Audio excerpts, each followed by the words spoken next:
And good morning and welcome back to Fallout 4 Horizon. This is going to be a short video asked by one of my subscribers, Julie. Hi Julie. About what do I do? How do I transition from the initial settlement that you make, which is driven by limited supplies and what do you have, to a more purpose-built settlement, which is, for me, at tech level 4. And the reason for tech level 4 is, if I go here, no, I don't want the food. I want, first thing you get at tech 4 is this industrial water pump. It goes anywhere. You don't need water, so every settlement could have one. It is only 4 circuitry and 4 aluminium and an oil, or 50 fuel, 50 water. You compare that to some of the others. Well, for me, it's a no-brainer. You can have water towers, but you need vendor credits. So for me, that's not mid-game. That's end-game when you've got burgeoning settlements. Is that the right word? Yes, it is. Right. So that's the water. So we have 53 water, and I am putting one of these in because that's the thing that's keeping me alive at the moment from hydrated water. Anyway, right. The next thing that you get at tech level 4, and let's go to the architect system, is automated crops. This little beauty. It is heavier. You've got an initial investment in circuitry and copper and some cork as well, to be honest. However, you don't need settlers to work it.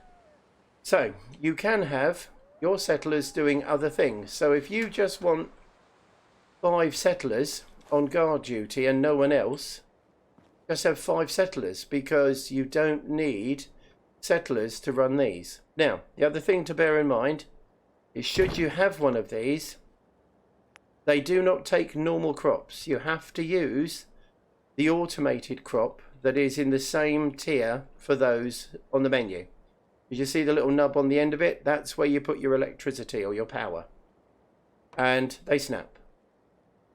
Now, for me, let's get rid of that. And stop being silly. There you go. Come on, calm down. It's someone's birthday and she's a little bit upset. I don't know why. She's just a bit rare. Now, we've talked about the crops. And for me, my next settlement will be driven by, when do I have a full set of crops? Now at the moment I have no gourds, and when I go in I want to give everything a bit of time to grow, so I'm going to give it a couple of days before I go back to County Crossing, because then I will build that up. And I've got a steady influx now of plants, so it's only going to be a few days, I believe. Let me check. Let's go over here to the resource station, production management. We want to go to crops. Now, I'm not fertilizing anything, so that means in 2 days I will easily have enough. And in fact, yes, because I need 6 gourd. And ideally, I want everywhere up to 108 plants, because then I'm going to have the same thing coming through every day. Now, that's just me. I'm a bit like that. I like to have organisation and know what's going on. That's just how it works for me. Oh, thought I heard something then, sorry. Right. So we have done water, food. Happiness is another consideration, and if we go through to, and I've got to remember where this one is it here? No, oh hang on, yes it is. Right, so although you get this at Tech 3, Trailblazer 2, which I believe is you have to have 100 settlers, correct me if I'm wrong, don't mind. However, the breakfast station will increase your settlers' happiness. Oh, actually, I thought I'd put one in. No, obviously I haven't, so we're just going to put that one down there for the time being. And also as well, the happiness is a big factor now, but also for the future. Because the other things that are required is under production. And here we go. Right. Now. Nope, nope, nope, nope, nope, nope. Okay, not there. Oh, here we are. All right, speciality jobs and services. As you are making your settlements, consider putting down a form of heating and sanitation. For the simple reason is, now the outhouse, if you look at the top, it adds one sewage treatment and happiness as well. Now each one will do that. And what will happen is, as one of the factors involved in, let's come out of there. Some of those ambient noises are weird. Whoop. You want the command table or the command table. I shall just use this one as we're here. And it's display local settlements, the information. Now here we've got happiness, fine. A successful settlement is 15 population, 75 happiness. Stability is all about the more stable your settlement is, the better I understand. This is how I understand it. The crops are, and also as well hassles and long-term problems. I mean, that's how I equate it. I can't remember what it is now, but wellness. Hang on, let me phrase this. When you get to the end game and you're talking of tenants, they will look for stability, wellness, and doctors. And your doctor and your sanitation and your heating and your refrigeration will affect stability and overall wellness. They factor in. And these are then factored in for when you want tenants, which we'll come on to right at the end. Okay. Whew. Now, oh, here we go. We've talked about water, we've talked about food, we've talked about tenants. Settlers, when you have a settlement, it's not a bad idea to have an overall plan of what you want for the settlement. I haven't got them all yet of where I am. However, oh, stop running around, GP, seriously. If we come over here into settlements, we have different types of settlements, which are the successful variety. Farming, recreation. Now, for me, research and industrial, they are end game ones. I haven't got any of those yet, but I have an idea of where they might be. Farming is going to be Abernathy and somewhere else because, nope, come back to that in a tick. Recreation is going to be home plate, because without building anything else, home plate is the only place that I'm aware of with that you can fit the bowling alleys in, which I'll show you in a second. They increase your happiness, but they're part of recreation. But you have to have loads of stuff. So you need lots of people, loads of equipment and things to make a recreation place. However, my trading place, and oh, I've already got one. Oh, so what I can do, I had noticed this had clicked. If you come down, you won't count as a trading settlement until you click there. You actually have to click to say, where is it? Is it unavailable? Why is it unavailable? Okay, I don't know. We'll come back to that one. Trading. Let's update everything. No, do you know what? I will do this in my main playthrough. But the point is, part of my overall plan for my mid-level places is get the places ready for where we want. Now, there's an inherent problem in your settlement planning strategy in that, where do we need to go? Command missions, here we are. I should have been exactly where I was. If you make a settlement, as I have done here, here is going to be for militia, as is Starlight Drive-In. As you can see, we're moving closer to a place. However, on your missions, you can only ever have 25 missions. So if I was to have 18 militia, well actually if I had 20 militia, that would be 4 missions.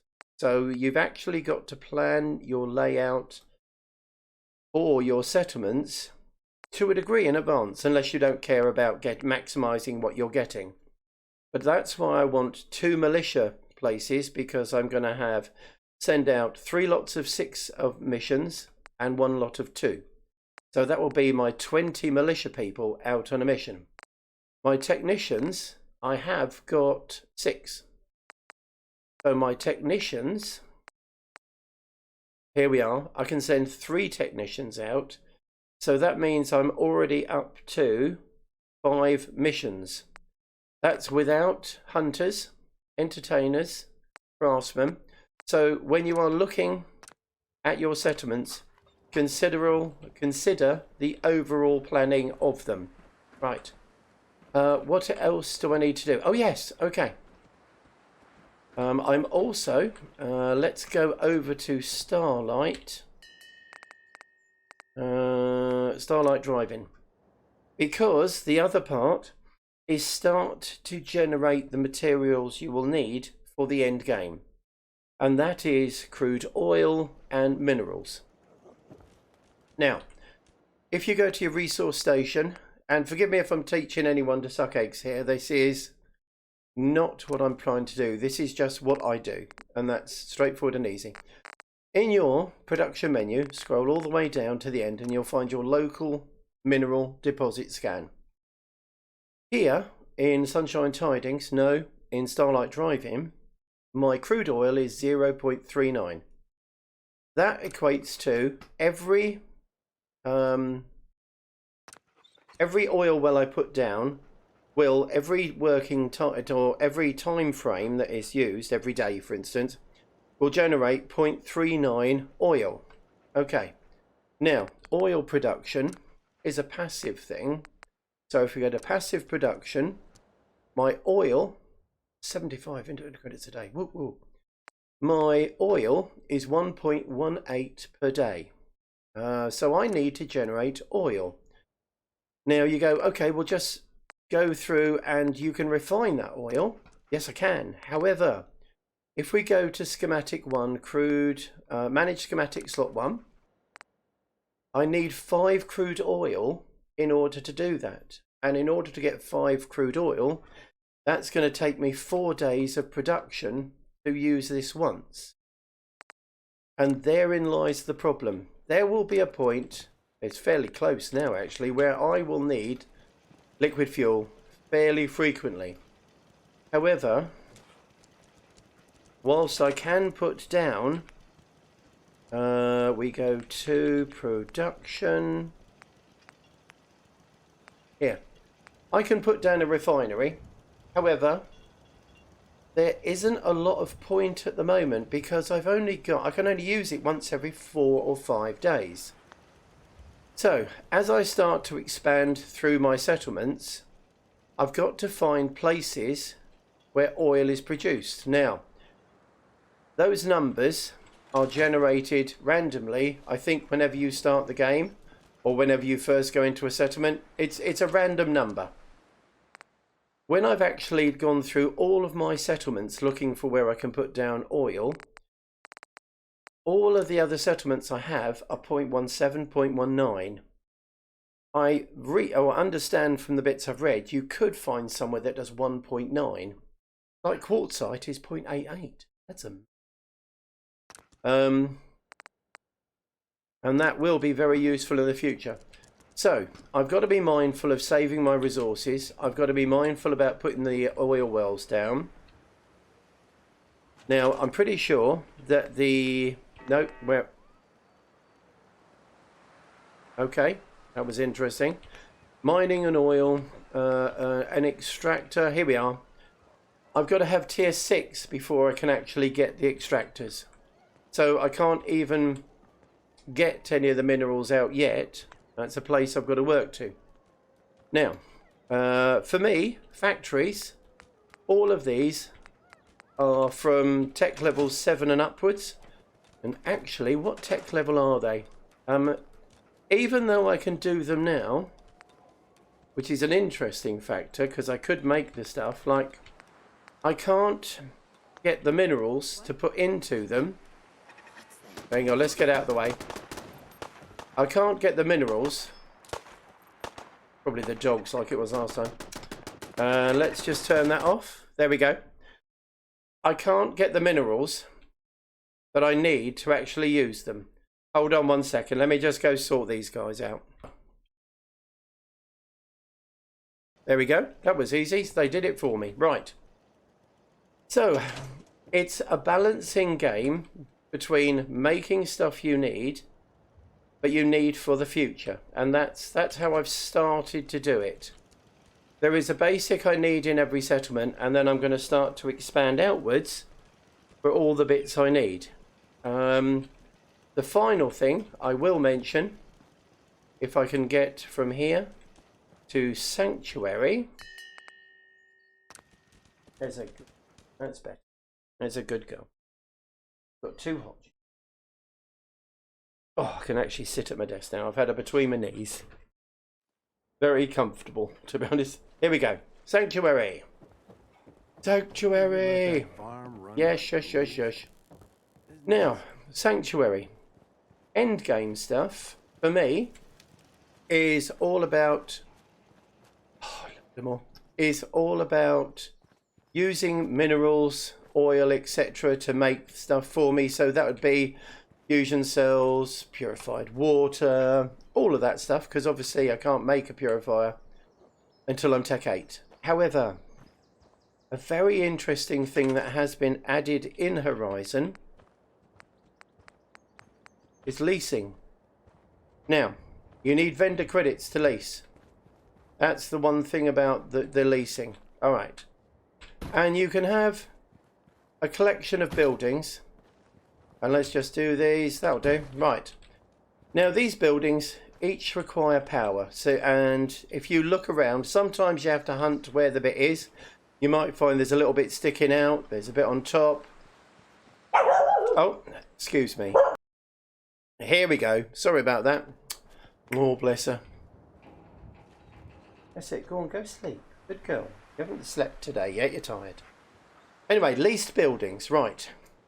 You can't. When you've placed these down, that's it. And you've plugged them into the power. There is nothing else you need to. Horizon adds in leased buildings so that you could potentially have, if you like, the income of a very, very large settlement without all the people walking around. Because these buildings, they can attract tenants, and those tenants will pay you for the privilege of living in your settlement. However, you will never meet them. You will never see them. I know Zyronol is thinking of adding in occasional people walking around, I think a bit like Sim Settlements. But the whole point is, these people will pay you for the privilege of living in your settlement. Now, when I started this playthrough, that's why I built over there. Because my aim is to push this system for as much as I can to see what I can get from it. You have small settlements, small buildings. These can attract up to 2 tenants, and the tenants will be attracted by wellness, stability, and doctors. Because if you were going to rent a place, would you want to rent a place where it was unsafe, there was no sanitation, there's no doctors, it's just you might as well just pitch a tent?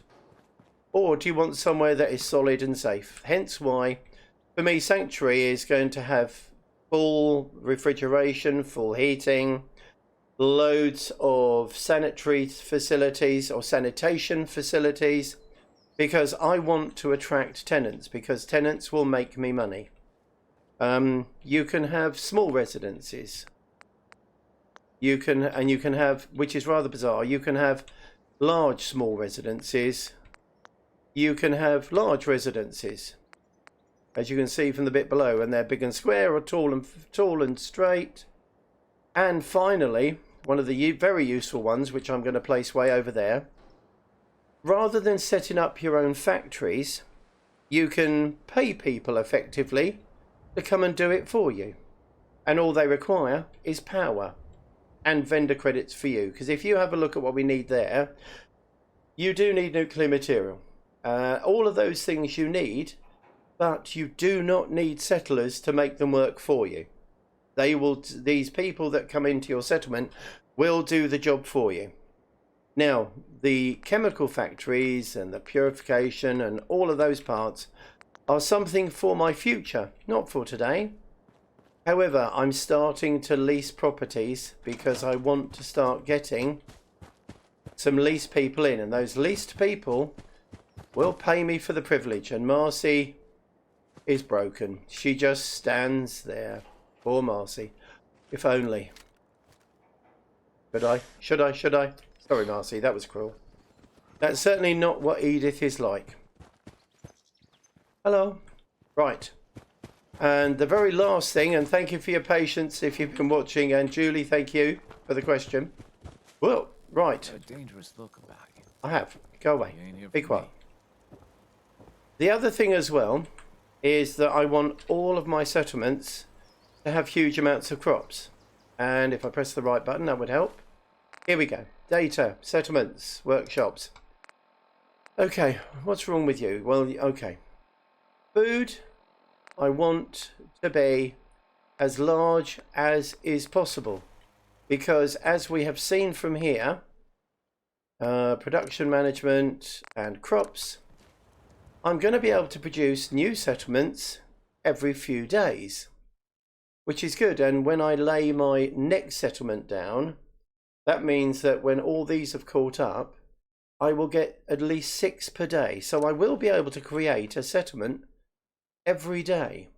And the reason why I want to do that is for this. Because when all my settlements are built, I'm going to have massive amounts of produce. And whatever I do, I can sell each of these for 1 cap. So at the moment, even though I've got 9 places, they're not very productive, it's not working, I think that's 35 to 40 caps a day just by selling the produce. And there will come a point when, if you have played Horizon through to the later game, I know with Charisma, although she was not on desolation mode, crops aren't dictated by the desolation mode. You will get crops in abundance. And she never needed caps, but she had I think 300 or 400 of most of the crops. And she wasn't even trying, and she didn't even have half the settlements taken. So as a farmer, I will one day be very rich. So I think that covers everything. We've covered water, food, water, happiness, defense. Yes, I mentioned the defense, didn't I? Defense, if you want to have an accurate defense factor, and forgive me if I've already done this, because I've left my notes where I can't reach them. Basically, in the vanilla game, and I don't believe it's changed in Horizon, in order to have a raid have a 50-50 chance of succeeding or failing, which is the best you can get to, you need 100 defense. And that is your defense factor plus your settlers must equal 100 or more, because each settler has an invisible factor that counts as 1 towards your defense factor. Whoop. So here I've got 102 and 27 people. So actually my defense is technically 129. But it doesn't, if you go over that, it doesn't make any difference. So bear in mind, limit your defense because you're wasting resources. And certainly I don't have many attacks. Okay. I think with that just leads me to say, thank you, Julie, for the comment. It was very helpful for me because it helped me to focus what I want to do. If anyone else has any questions, please feel free to ask. If I don't know the answer, if I don't know the answer, we'll put it out there and see if anyone else does know the answer. There you go. Okay. So just take care, keep safe, and actually that does look quite good like that, doesn't it? And I'll see you all soon. All right, ta-da for now. Bye. Bye, bye, bye.